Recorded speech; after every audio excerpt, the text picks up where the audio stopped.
If we're not gentle to ourselves, if we're not loving to ourselves, and we're not nurturing to ourselves, what the hell are we really doing? We want to build a life of what? Riches and optimization and all this purpose and all these things we're supposed to do. But yet the second that we have a human day, I'm not shit.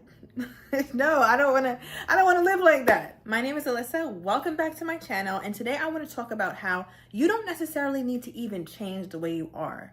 You just need to relate to yourself differently. I'm noticing that it is so hard to be kind to myself.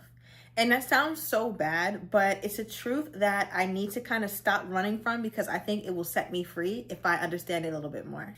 I think about my default relationship with myself, and it's very easy for me to achieve excellence, make the to-do list, go farther and do more and do this and put this on my plate. But the minute that I take pressure off, right? The minute that I stop having a million and one things to do, and now I just simply have to sit in compassion with myself or sit in grace or sit in kindness, it's so much harder to just sit there and be compassionate. I can easily make a to-do list for the whole day. I could spend so long doing that, drafting up my next 2 years, feeling good about it. But all I'm doing is evaluating myself. All I'm doing is making projections, almost treating myself as though I'm sort of technical chart that is being analyzed. But if I had to do that same thing and like sit with myself all day and just simply be compassionate and simply be graceful with myself and allow myself to kind of not meet certain expectations, I find that so much more difficult. And I caught myself doing that today, but I was able to interrupt the pattern. So for example, my big ass ordered a cream cheese bagel. I tore that up. And I also had on top of that is a big ass croissant buttered with toast and jelly with a apple juice. So after I ate that, I was like, oh my God, I'm undoing all my progress. I'm going to big my back up again and all these things. And it took me a while to get to the point where I'm like, wait, Alyssa, you're doing it again. You're being hard on yourself. But then I had this other side of my brain. It's like, well, if I'm not kind of keeping myself in line and check, then this could get out of hand. But if you remember what I said in my last video, our progress is not about hitting the mark every day. It's about directional success. Are we moving in the right way? Are we moving toward the right thing? Are we letting our North Star lead us? And when I zoomed out from my day, but instead looked at it as the last 30 days or the last 60 days, I'm like, actually, I'm not doing so badly. So I found it relieving that I was able to see that, but then I was kind of like off put and a little bit saddened because I'm like, wow, why is it so hard for me to sit in compassion, but I can sit here and beat myself up? And that's kind of what I want to talk about. So if you guys are on a journey of healing the nervous system and loving yourself better and becoming your more evolved self, always remember that you're going to have to build your muscle of compassion. You're going to have to build the muscle of kindness, of letting yourself off the hook, because it's so easy for us to just go into overdrive and constantly think about what we need to do next or how we can optimize. My mind, its default setting is optimization. How can I make it better, bigger, more impactful, more elaborate? But when I think about just simply having compassion for myself and sometimes meeting myself where I'm at on the days that I'm not, being Hercules, then it's so much more difficult. And I wonder if you guys find it to be the same thing, or maybe it's just a me thing, but I don't think it is. So I don't have the answer for that. I'm still kind of letting it unfold. I found it to be a bit odd as I tried to sit in compassion and tell myself things like, well, it's okay, Alyssa, what would you say to somebody you care about? It's okay that you ate 6,000 calories before 10 a.m. You'll burn it off. That's all right. But I didn't feel like it was all right in my body, although I'm telling myself these things. So I guess I'm giving myself time for certain things to take shape and certain things to take root because this is very new for me, interrupting like automatic thinking and my default thinking. But it's hard because I found that even though I can intellectually understand, well, it's okay. I'm off track today, but that's okay.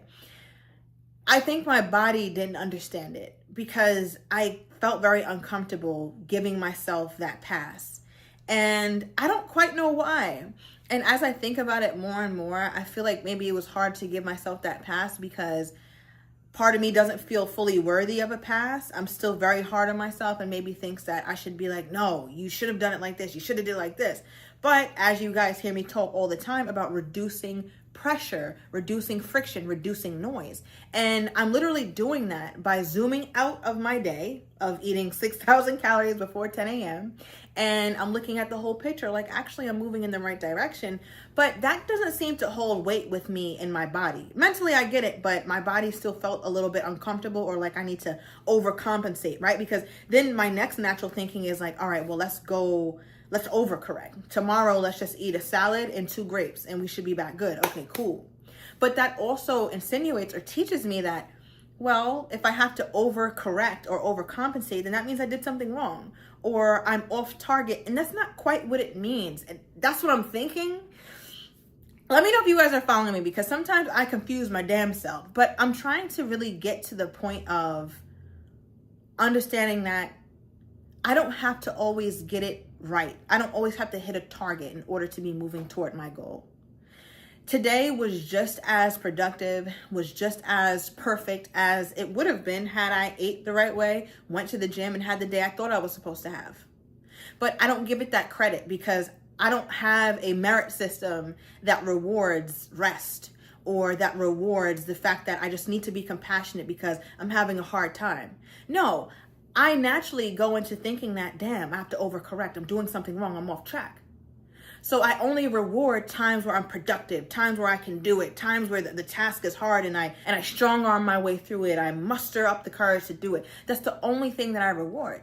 And if that's the only thing that I find valuable when it comes to how I reach my goals, then what do I feel about myself when I don't?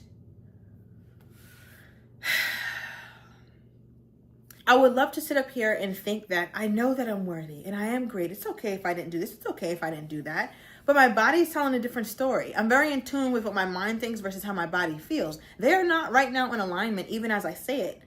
So I think that that's something I really need to work on, is growing that muscle of compassion and relating to myself in more ways than just simply optimization. I need to relate to myself in compassion. I need to relate to myself in grace. I need to relate to myself in letting myself off the hook when things aren't going as I think they should. Because only then, only when I'm supremely kind to myself, only when I'm supremely forgiving to myself, will I truly be able to flourish the way that I'm supposed to.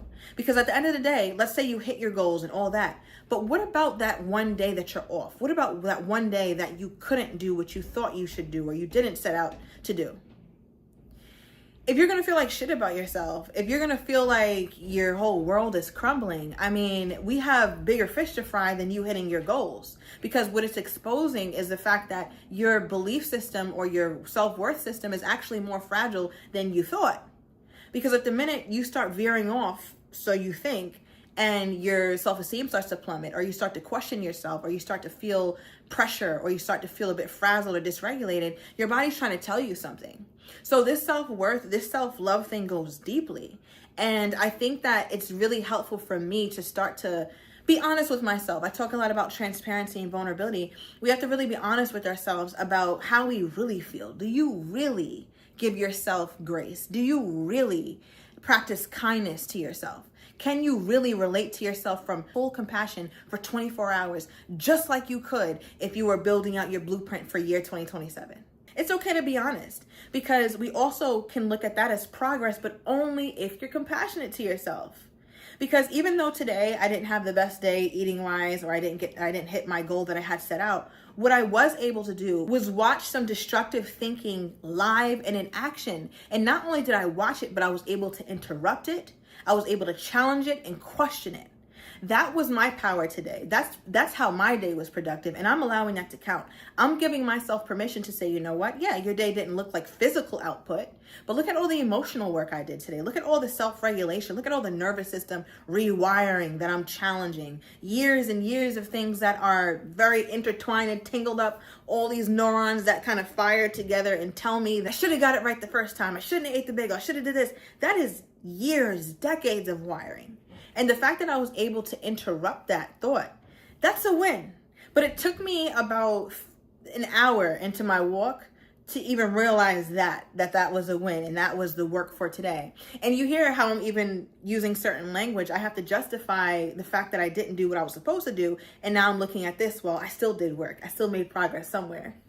So it's like part of me still has this merit system that only rewards work. And clearly, if you're as in tune as I think you are watching this, you can kind of see it even as I'm speaking. But I think I'm slowly chipping away at it bit by bit. I'm going to keep questioning it. I'm going to keep challenging it. And I definitely urge you guys to do the same thing, especially if you have a hard time sitting in compassion and kindness with yourself, because we need to be gentle to ourselves. Because if we're not gentle to ourselves, if we're not loving to ourselves, and we're not nurturing to ourselves, what the hell are we really doing? We want to build a life of what? Riches and optimization and all this purpose and all these things we're supposed to do. But yet the second that we have a human day, I'm not shit. No, I don't want to live like that. You know, I don't think I deserve that. All right. You don't deserve it either. So if you have a crazy nervous system like me, I want you to comment down below seen, and I want you to comment down below what you got from this video and if anything really reminded you of yourself. So I'm going to leave it here today, and I will see you guys in the next one.